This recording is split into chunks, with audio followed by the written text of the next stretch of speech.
Money and relationships. Phew. It's one of the hardest conversations for any couple to have, right? But it's also one of the most important, because when that trust around money starts to crack, it can feel like the whole foundation of your partnership is about to give way. So today, we're not just going to talk about the problem, we're going to build a playbook for how to fix it, okay? Let's get into it. I want you to just let that sink in for a second. That's a direct quote from Dana, who's been married for 5 years. That raw, gut-punch feeling of betrayal, it wasn't about a traditional affair. It was about a financial secret. And for her, the shock and the pain were exactly the same. So what on earth could make someone feel that way?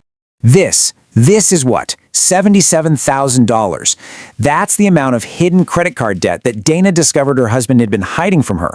A number so big, it just completely shattered her sense of safety and trust in the person she thought she knew inside and out. This, right here, is the reality of financial infidelity. So let's put a name on what Dana went through. It's called financial infidelity. And you have to understand it's about so much more than just dollars and cents. It's really about the secrecy, the lies, and that fundamental break in the partnership. So here's our game plan for today. We're going to start by really defining what we're talking about. Then we'll get into the warning signs to look out for. And most importantly, we're going to walk through a clear, step-by-step plan to get you from conflict to collaboration and help you build a partnership that's actually built on real trust. So what are we really talking about here? Well, financial expert Ramit Sethi puts it this way. It's basically any act of financial lying in a relationship. Hiding a big purchase, opening a secret credit card, taking out a loan without telling your partner. All of it falls under this umbrella. And as we just heard from Dana, the emotional damage can be just as bad as any other kind of affair. Okay, so how do you spot this in your own life? I mean, it usually doesn't start with a giant $77,000 bombshell. It starts with much smaller, more subtle behaviors. So let's look at 3 major red flags that could mean there's a problem brewing.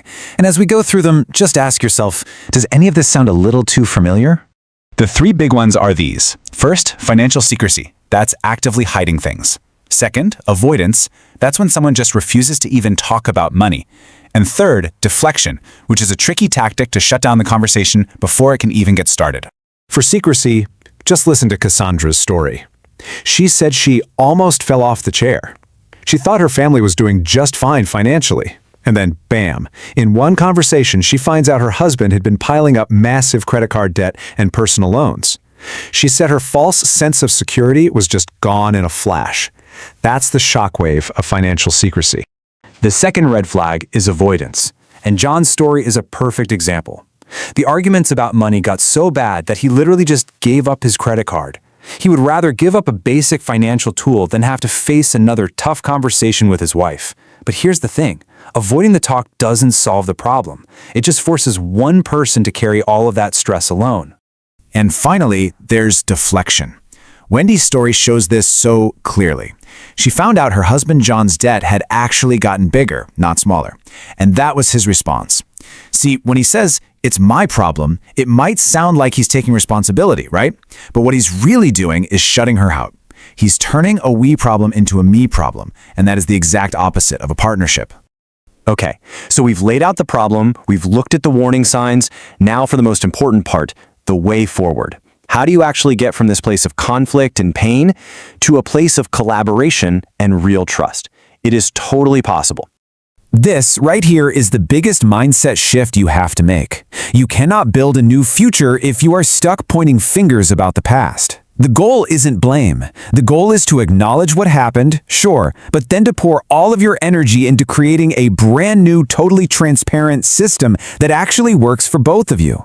It's about building something new, together. So, what does that actually look like day to day?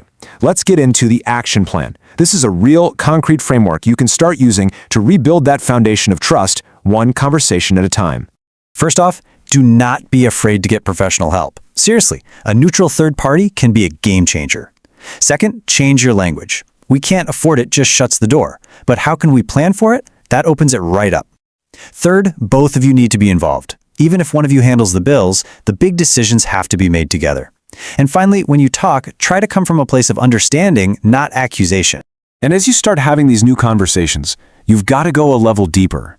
Because this isn't just about the numbers in a bank account. It's about the stories we tell ourselves about money, these ideas we have that we don't even know are there. So you have to ask, what invisible beliefs are holding you back? Ramit Sethi calls these invisible scripts, these ideas about money that we just sort of absorb growing up. Things like, oh, talking about money isn't romantic, or, well, all couples fight about money, or deciding one of you just isn't a money person. The first step to changing your future is spotting these scripts and realizing you can actually write a new one that helps your partnership instead of hurting it.